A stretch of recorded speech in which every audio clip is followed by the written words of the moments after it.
Our story begins last summer.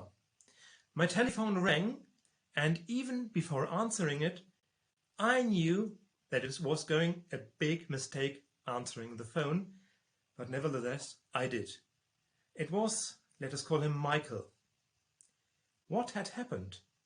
We had had a second baby, which obviously is not a problem at all, but we needed some extra space for our house, and so I had searched for a loan agent and I found Michael. And Michael was one of the old school guys who felt very well having me on the phone for hours and hours and hours. So he phoned twice or thrice a day, talking to me half an hour, letting me fill in forms and handing him over documents.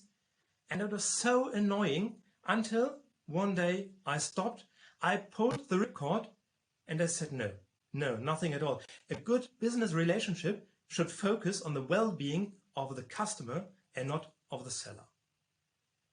And as I felt in that moment, many of our buyers feel these days. This guy or girl is definitely a dying dinosaur. We don't need that kind of salesperson anymore. But what comes instead?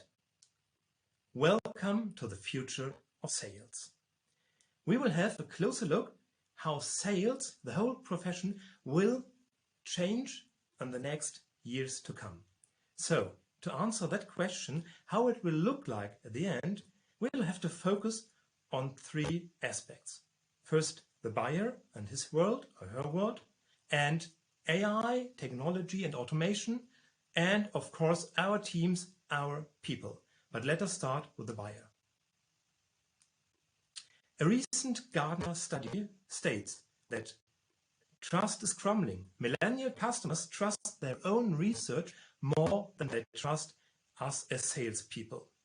And by the way, the same study estimates having millennials in leading position until 2025 up to 75%.